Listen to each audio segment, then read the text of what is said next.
Hello students, welcome again. Last lecture के अंदर हम लोगों ने principle of inheritance and variation में देखा था कि किस तरह से सेक्स लिंक्ड इनहेरिटेंस के कारण कैसे कैसे जो ऑफस्प्रिंग है उसमें किस तरह से ग्रैंड पेरेंट से ग्रैंड चाइल्ड में कैरेक्टर्स आते हैं, ठीक है ना। ट्रेट्स का ट्रांसफर होता है, जिसमें हमने क्रिस क्रॉस इनहेरिटेंस पढ़ा था। फिर हम लोगों ने देखा था कि सेक्स लिंक्ड इनहेरिटेंस में एक्स वाई लिंकेज देखा था, एक्स लिंकेज देखा था, वाई लिंकेज देखा था, ठीक है ना।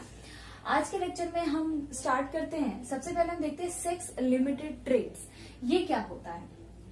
इसका मतलब है कि वैसा ट्रेट जो कि प्रेजेंट तो दोनों ही सेक्स में होता है, बोथ सेक्स यानी मेल और फीमेल दोनों में ट्रेट प्रेजेंट होगा, बट अपीयर किसी एक में होगा।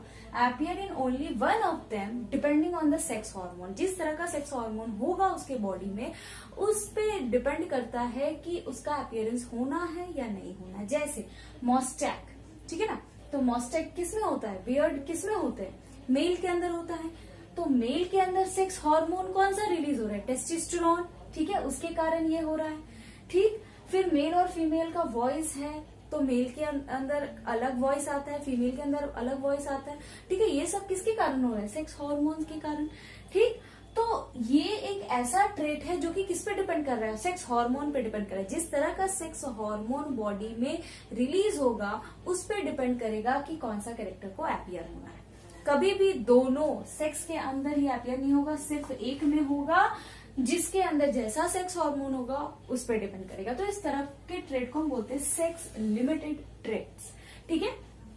दूसरा है सेक्स इन्फ्लुएंस्ड ट्रेट। इसमें क्या होगा कि traits present in both sex, traits जो है यहाँ भी दोनों ही सेक्स में प्रेजेंट होंगे, but appear in both of them, दोनों में अपीयर होंगे बट इन डिफरेंट वे, अलग अलग तरीके से। जैसे अगर मान लीजिए ये ट्रेट की बात कर रहे हैं, जैसे हम पैटर्न बार्डनेस, ये एक डोमिनेंट ट्रेट है।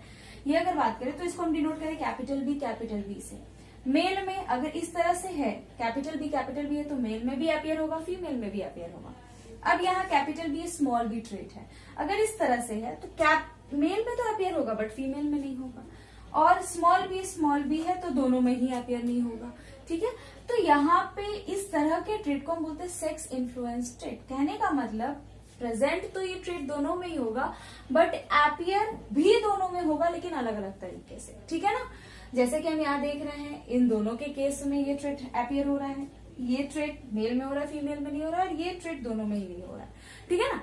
तो इस तरह के ट्रेट को हम बोलते हैं सेक्स इन्फ्लुएंस ट्रेट। सुनना की बात बच्चों, तो आप इसको नोट डाउन कर लीजिए। फिर हम नेक्स्ट पढ़ते हैं crossing over. So student, next अब हम देखते हैं क्रॉसिंग ओवर क्या होता है। What is crossing over. जैसा कि मैंने आपको पहले भी बताया है, इसमें क्या होता है, एक्सचेंज होता है क्रोमोसोम के सेगमेंट्स का between non sister chromatid of homologous chromosome. Non sister chromatid के होमोलोगस क्रोमोसोम के बीच एक्सचेंज होता है। बच्चों, ये नॉन सिस्टर क्रोमेटिड क्या है, ये हम लोगों ने साइटोलॉजी में ऑलरेडी डील करा हुआ है, तो यहाँ मुझे बताने की जरूरत नहीं है। फिर भी मैं आपको एक बार समझा दे रही हूँ। होमोलोगस पेयर कहने का मतलब, जैसे अगर क्रोमोसोम की बात करें तो इस तरह से हमें क्या दिख रहा है, ये एक पेयर हुआ क्रोमोसोम का, और ये, तो ये दोनों अगर मान लीजिए हम बात कर रहे हैं, इसमें कैरेक्टर है आई कलर मेल का और इसमें कैरेक्टर है आई कलर फीमेल का, तो यहाँ पे हम लोग दो बना दिया, एक ही बनाते हैं इस तरह से, ठीक है। तो ये दोनों आपस में कैसे सिस्टर क्रोमेटिड, बट ये दोनों आपस में कैसे होंगे, नॉन सिस्टर क्रोमेटिड। तो यहाँ मान लीजिए फादर का आई कलर है, यहाँ मदर का आई कलर है, ठीक है। दोनों पे सेम कैरेक्टर है जो कि एक मेल का एक फीमेल का, तो इसे हम बोलते हैं होमोलोगस क्रोमोसोम, ठीक है। तो होमोलोगस क्रोमोसोम के नॉन सिस्टर क्रोमेटिड के बीच अगर मटेरियल का एक्सचेंज होता है तो इसे हम बोलते हैं क्रॉसिंग ओवर, सिंपल, ठीक है। तो यहाँ पे क्या हो रहा है, exchange of chromosomal segment between non sister chromatid of homologous chromosome, तो इसे हम बोलते हैं क्रॉसिंग ओवर, ठीक। अब टाइम ऑफ क्रॉसिंग ओवर कब होता है, तो ये हम लोग साइकोलॉजी में पढ़े हुए हैं। Pachytene of prophase 1 of meiosis 1, meiosis 1 के प्रोफेज 1 में जो पैकाइटिन स्टेज होता है उसमें क्या होता है, क्रॉसिंग ओवर होता है। ये आप सेल डिवीजन जहां पढ़ाए हैं वहां जाके एक बार देखिएगा, रिवाइज कीजिएगा, ठीक है। रिजल्ट क्या होगा, कियाज्मा का फॉर्मेशन। हम लोगों ने पढ़ा था ना, इस तरह से जब एक्सचेंज होता है तो क्या होता है, कियाज्मा का फॉर्मेशन होता है। और जेनेटिक रिजल्ट क्या आएगा, रिकॉम्बिनेशन, क्रॉसिंग ओवर होता है तो रिकॉम्बिनेशन। ये सारा कुछ हम लोगों ने साइटोलॉजी में डील करा हुआ है, पढ़ा हुआ है, इसीलिए मैंने आपको बोला था साइटोलॉजी अच्छे से पढ़ लीजिएगा, सेल डिवीजन वाला पोर्शन मेनली अच्छे से पढ़ के आइएगा, ठीक है ना। सो रिकॉम्बिनेशन का मतलब formation of new gene combination, नए जीन का कॉम्बिनेशन बनता है।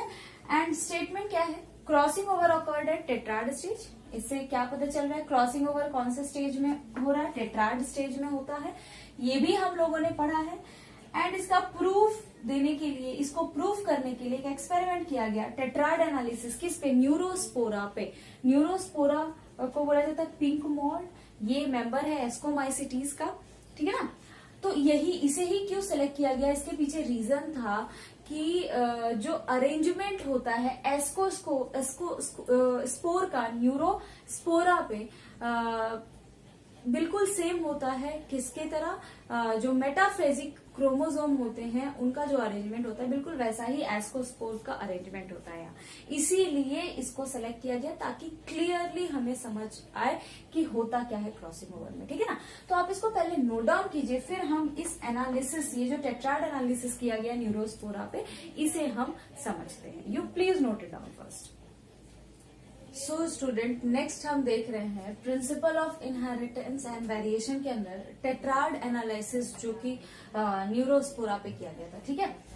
इसमें सबसे पहले क्या किया गया, पहला हम ले रहे हैं फर्स्ट डिवीजन सेग्रीगेशन, जिसमें अरेंजमेंट विदाउट क्रॉसिंग ओवर, मतलब बिना क्रॉसिंग ओवर के अरेंजमेंट देखा गया। तो देखा गया कि रिकॉम्बिनेशन होता है या नहीं होता है। तो अरेंजमेंट विदाउट क्रॉसिंग ओवर, बिना क्रॉसिंग ओवर के देखें तो ये आपके एलिल्स है, ठीक है, ट्रेट्स है। इसमें मियोसिस 1 हुआ, तो मियोसिस 1 के बाद देखिए ये as it is A B और small A small B segregation के बाद, ठीक है। मियोसिस 2 में आपको क्या दिख रहा है, अगेन वही arrangement, A B small A small B. और इसके बाद फाइनल क्या होता है, माइटोसिस, जिसके बाद ये ए बी 2, मतलब इससे 2 बनता है, फिर इससे भी 2 यानी 4, कैपिटल ए कैपिटल बी, फिर इससे 2 बनेगा स्मॉल ए स्मॉल बी, फिर इससे भी क्या बनेगा 2 यानी 4। यानी अरेंजमेंट अगर हम देखें तो 4AB capital A B is to 4 small A B, या 2AB is to 2AB is to 2 small A B is to 2 small A B, ठीक है। इस तरह का अरेंजमेंट हमें देखने को मिलता है विदाउट क्रॉसिंग ओवर। जैसा पेरेंटल था वैसा ही है, यहाँ कोई रिकॉम्बिनेशन नया हमें कुछ देखने को नहीं मिला, ठीक है ना। तो ये पहला फर्स्ट डिवीजन सेग्रीगेशन है जिसमें अरेंजमेंट विदाउट क्रॉसिंग ओवर है। अब हम देखेंगे क्रॉसिंग ओवर अगर हुआ तो क्या हुआ, तो पहले आप इसको नोट डाउन कर लीजिए। सो स्टूडेंट, नेक्स्ट हम देख रहे हैं टेट्राड एनालिसिस, जिसमें दूसरा हम देख रहे हैं सेकेंड डिवीजन सेग्रीगेशन, जिसमें अरेंजमेंट हमें देखना है आफ्टर क्रॉसिंग ओवर हमें कैसा अरेंजमेंट देखने को मिलता है। तो जैसे देखिए, जो ट्रेट हमने पहले लिया था वही यहाँ भी है, बट यहाँ पे देखिए अब क्या हो रहा है, एक्सचेंज हो रहा है सेगमेंट का। तो अब ये जो बी है ये यहाँ जाएगा और ये कैपिटल बी इधर आ जाएगा। तो मियोसिस 1 के बाद कुछ इस तरह का दिखेगा, यानी एक capital A capital B, but यहाँ पे कैपिटल ए के साथ स्मॉल बी देख रहे हैं, यहाँ पे स्मॉल ए, यहाँ पे कैपिटल बी और ये स्मॉल ए स्मॉल बी, ठीक है।